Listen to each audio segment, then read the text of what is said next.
ದೊಡ್ಡ ಮಟ್ಟದಲ್ಲಿ ಕಾಡ್ತಾ ಇರುವಂಥದ್ದು. ಗ್ಯಾಸ್ ಬಂಕ್ಗಳ ಮುಂದೆ ಕ್ಯೂ ನಿಂತ್ಕೊಳ್ತಾ ಇದ್ದಾರೆ. ರಾಜ್ಯದಲ್ಲಿ ಆಟೋ LPG ಅಭಾವ, ಗ್ಯಾಸ್ ಬಂಕ್ಗಳ ಮುಂದೆ ಚಾಲಕರು ಕ್ಯೂ. ಕೆಲವೆಡೆ ನೋ ಸ್ಟಾಕ್, ಚಾಲಕರು ಕಂಗಾಲಾಗ್ತಾ ಇದ್ದಾರೆ. ಸ್ಪೆಷಲಿ ಆಟೋ ಅಂತ ಬಂದಂಥ ಸಂದರ್ಭದಲ್ಲಿ ಸಾಕಷ್ಟು ಬಾರಿ ಹೇಳಿದ್ದೀನಿ ನಾನು, ಅವತ್ತು ದುಡಿದು ಅವತ್ತು ಜೀವನವನ್ನು ಸಾಗಿಸಬೇಕಾದಂಥ ಅನಿವಾರ್ಯತೆ ಸಾಕಷ್ಟು ಆಟೋ ಚಾಲಕರದ್ದಿದೆ. ಅವತ್ತು ದುಡಿಬೇಕು, ಅವತ್ತು ಜೀವನ ಮಾಡಬೇಕು ಅಂಥ ಪರಿಸ್ಥಿತಿ. ಈಗ LPG ಸಿಗದೇ ಇದ್ದಂಥ ಸಂದರ್ಭದಲ್ಲಿ, ಗ್ಯಾಸ್ ಸಿಗದೇ ಇರುವಂಥ ಸಂದರ್ಭದಲ್ಲಿ ದೊಡ್ಡ ಸಮಸ್ಯೆಯನ್ನು ಎದುರಿಸ್ತಾ ಇದ್ದಾರೆ. ಬೆಂಗಳೂರು ಸೇರಿದಂತೆ ಬಹುತೇಕ ಕಡೆ ಸಮಸ್ಯೆ ಇರೋದಿದೆ. ಚಿಕ್ಕಮಗಳೂರು, ಕೊಪ್ಪಳ, ರಾಮನಗರ, ಆಲ್ಮೋಸ್ಟ್ ಎಲ್ಲ ಜಿಲ್ಲೆಗಳಲ್ಲೂ ಸಮಸ್ಯೆ ಇದೆ.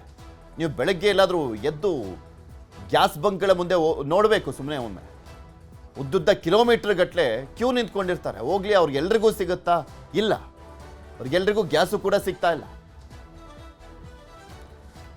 ಬೆಂಗಳೂರು ಸೇರಿದಂತೆ ಬಹುತೇಕ ಕಡೆ ಸಮಸ್ಯೆ ಆಗಿದೆ.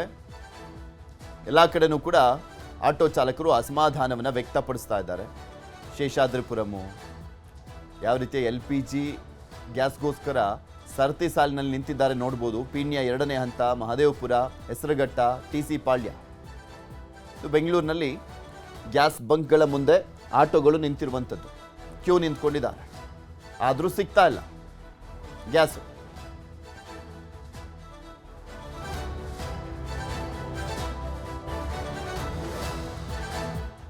6 ಗಂಟೆಯಿಂದ ಓಡಾಡ್ತಾ ಇದೀವಿ, ಎಲ್ಲೋದ್ರೂ ಸಿಗ್ತಾ ಇಲ್ಲ. ರಾಜಾಜಿನಗರ ಸಿಗ್ತದೆ ಅಂದ್ರು, ಅಲ್ಲಿಲ್ಲ. ಲೆಗ್ಗರಿಂದ ಥ್ರೋ ಮಾಡ್ಕೊಂಡು ಇಲ್ಲಿ ಬಂದಿದ್ದೀವಿ. ಇಲ್ಲ ನೋಡ್ರೆ ಲೈನ್ 1.5 ಕಿಲೋಮೀಟರ್ ಇದೆ. ಯಾವಾಗ ಸಿಗುತ್ತೆ, ಸ್ಟಾಕ್ ಇದೆ ಅಂತ ಹೇಳ್ತಾರೆ, ಎಲ್ಲಿ ಸಿಗುತ್ತೆ ಅಂತ ಅದೇ ಗೊತ್ತಿಲ್ಲ. ಇಷ್ಟೊತ್ತಾಯ್ತು, ಇವಾಗ ಇಲ್ಲೇ ಊಟ ಟೈಮ್ ಆಗಿದೆ.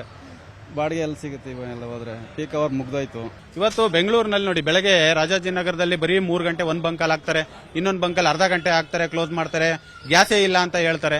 ಇಂಥ ವ್ಯವಸ್ಥೆ ಒಳಗಡೆ ಬಂದಿದೀವಿ ಅಂದ್ರೆ ಇದಕ್ಕೆ ನೇರವಾಗಿ ಸರ್ಕಾರವೇ ಲಾಸ್ಟ್ ಟೈಮ್ ಕೂಡ ಕೇಳಿದ್ವಿ ಎಸ್ಮಾ ಜಾರಿ ಮಾಡಿ ಅಂತ. ಅವತ್ತು ಬರೀ ಮಾಧ್ಯಮಗಳಲ್ಲಿ ಹೇಳಿಕೆಗಳನ್ನ ಮಾತ್ರ ಕೊಟ್ಟರು, ಎಸ್ಮಾ ಜಾರಿ ಮಾಡ್ತೀವಿ ಅಂತ. ಆಮೇಲೆ ನೋಡ್ರೆ ಎಸ್ಮಾನೂ ಇಲ್ಲ, ಏನೂ ಇಲ್ಲ.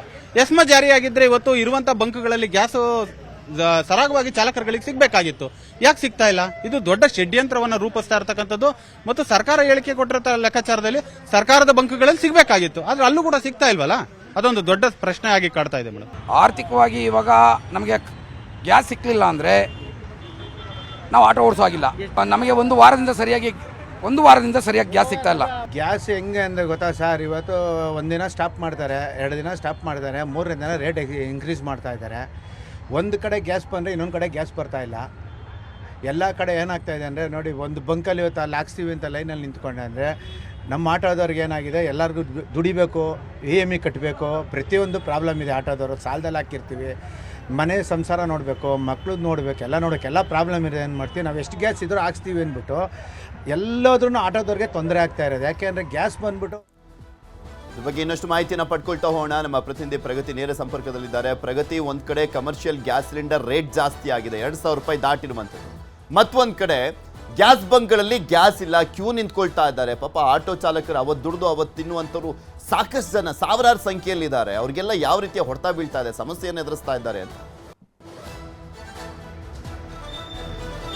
ಪೃಥ್ವಿ, ಆಟೋ ಚಾಲಕರ ಬದುಕನ್ನ ನಡೆಸೋದೇ ಕಷ್ಟ ಆಗೋಗ್ಬಿಟ್ಟಿದೆ. ಬೆಳಿಗ್ಗೆ 7 ಗಂಟೆಯಿಂದ ಬಂಕ್ಗಳ ಮುಂದೆ ಕ್ಯೂ ನಿಂತರೂ ಕೂಡ ಆಟೋ LPG ಸಿಗ್ತಾ ಇಲ್ಲ. ನಾನೀಗ ಮತ್ತಿಕೆರೆಯಲ್ಲಿರುವಂತಹ ಒಂದು ಆಟೋ LPG ಫಿಲ್ಲಿಂಗ್ ಸ್ಟೇಷನ್ ಅಲ್ಲಿ ಇದ್ದೀನಿ. ಇಲ್ಲಿ ನೀವು ಗಮನಿಸ್ತಾ ಇದ್ರೆ 105 ರೂಪಾಯಿವರೆಗೂ ಕೂಡ ಇಲ್ಲಿ ದರ ಇರುವಂತದ್ದು. ಹಾಗಿದ್ದರೂ ಕೂಡ ಇಲ್ಲಿ ಯಾವುದೇ ರೀತಿಯಾಗಿ ಬೆಳಿಗ್ಗೆ 7 ಗಂಟೆಯಿಂದ ನಿಂತಿದ್ರು ಕೂಡ ಮಧ್ಯಾಹ್ನ 2 ಗಂಟೆ ಒಳಗಡೆನೆ ಈ ಒಂದು ಬಂಕ್ ಕ್ಲೋಸ್ ಆಗಿರುವಂತದ್ದು. ಈಗ ಆಲ್ರೆಡಿ ನೋ ಸ್ಟಾಕ್ ಅನ್ನುವಂತಹ ಬೋರ್ಡ್ ಅನ್ನು ಕೂಡ ಹಾಕ್ಬಿಟ್ಟಿದ್ದಾರೆ. ಈ ಆಟೋ ಚಾಲಕರನ್ನ ನಾನು ತೋರಿಸ್ತಾ ಹೋಗ್ತೀನಿ.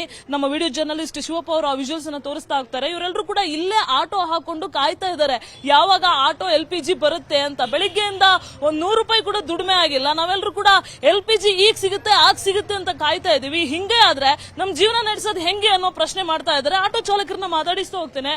ಸರ್ ಹೇಳಿ, ನೀವು ಹೇಳ್ತಾ ಇದ್ರಿ ಬೆಳಿಗ್ಗೆಯಿಂದನೂ ಇಲ್ಲೇ ಕಾಯ್ತಾ ಇದೀವಿ. 7 ಗಂಟೆಯಿಂದ ಕಾಯ್ತಾ ಇದೀವಿ, ಆದ್ರೆ ಊಟ ನೀರೆಲ್ಲ ಬಿಟ್ಬಿಟ್ಟು. ಆದ್ರೆ ದಿನ ಗ್ಯಾಸಿನ ಸಂಖ್ಯೆ ಹೆಚ್ಚೆ ಆಗ್ತಾನೆ ಐತೆ. 85, 90, 100, ಇವಾಗ 105 ರೂಪಾಯಿ ಹಾಕೋರೆ, ನೀವೇ ನೋಡ್ತಾ ಇದ್ದೀರಾ. ಆದ್ರೆ ಈ ತರನೇ ನಮ್ಮ ಆಟೋ ಚಾಲಕ ಆಗ್ತಾ ಇದ್ರೆ ನಾವು ಒಟ್ಟು ಮನೆಗೆ ಏನು ತಗೊಂಡೋಗಕ್ಕಾಗಲ್ಲ. ಎಲ್ಲ ಹೊಸ ಗಾಡಿ ಹಾಕೊಂಡು ಅವ್ರವ್ರ ದುಡಿಮೆ ಅವ್ರವ್ರು ಮಾಡ್ಕೊತಾ ಇದ್ವಿ. CNG ಸಿಗ್ತಾ ಇದೆ, LPG ಸಿಗ್ತಾ ಇಲ್ಲ. ಸಿಕ್ಕಿದ್ರೇನು 120 ರೂಪಾಯಿ, 150 ರೂಪಾಯಿ ಈ ತರನೇ ಹೇಳ್ತಾವ್ರೆ. ಈ ತರ ಆಗ್ತಾ ಇದ್ರೆ ನಮ್ಗೆ ತುಂಬಾ ಕಷ್ಟ ಆಗುತ್ತೆ.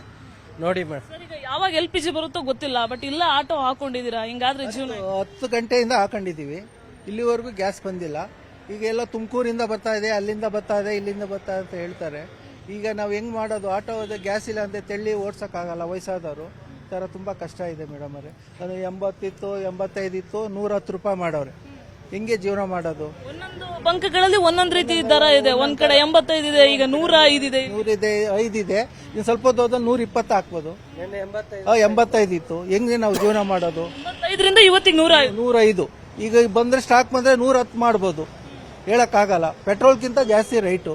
ಹೆಂಗೆ ನಾವು ಜೀವನ ಮಾಡೋ ಆಟೋದಲ್ಲಿ ಸಂಸಾರ ಮಾಡೋದು? ಇವಾಗ ಹಿಂಗೆ ಕಷ್ಟ ಇದೆ ಮೇಡಮ್ ಅವರೇ. ಈ ತರ ಮಾಡ್ತಾ ಇದ್ದಾರೆ. ಬಾಡಿಗೆ ಏನು ಬೆಳಗ್ಗೆಯಿಂದ ಏನು ಹೊಡೆದಿಲ್ಲ, ಬರೀ ಗ್ಯಾಸ್ಗೋಸ್ಕರ ಕಾಯ್ತಾ ಇದೀವಿ. ಈಗ 500 ರೂಪಾಯಿ ಗ್ಯಾಸ್ ಹಾಕ್ಬಿಟ್ರೆ ಈಗ ಒಂದ್ ದಿವಸ ಓಡಿಸ್ಕೊತೀವಿ, ನಾಳೆ ಬೆಳಗ್ಗೆ ತಿರ್ಗಿ ಇದೇ ಗತಿ ನಮಗೆ ಬರೋದು. ಇದು ಇಲ್ಲಿರುವಂತಹ ಆಟೋ ಚಾಲಕರು ಹೇಳ್ತಾ ಇರುವಂತದ್ದು. ಅಂದ್ರೆ ನಿನ್ನೆ 85 ರೂಪಾಯಿ ಇದ್ದದ್ದು ಇವತ್ತು 105 ರೂಪಾಯಿ ಆಗಿದೆ. ಒಂದು ರಾತ್ರಿ ಒಳಗಡೆ ಇಷ್ಟು ರೇಟ್ ಜಾಸ್ತಿ ಆಗಿದೆ. ಇನ್ನ ಆಟೋ LPG ಸಂಜೆ ವೇಳೆಗೆ ಬಂದ್ರೆ ಮತ್ತೂರು 10 ರೂಪಾಯಿ ರೇಟ್ ಜಾಸ್ತಿ ಆದ್ರೂ ಕೂಡ ಆಶ್ಚರ್ಯ ಪಡಬೇಕಾಗಿಲ್ಲ ಅಂತ ಆಕ್ರೋಶವನ್ನ ಹೊರಹಾಕ್ತಾ ಇರುವಂತದ್ದು. ಪೃಥ್ವಿ. ಓಕೆ, ಥ್ಯಾಂಕ್ ಯು ಪ್ರಗತಿ. ನಿಮ್ಮೆಲ್ಲ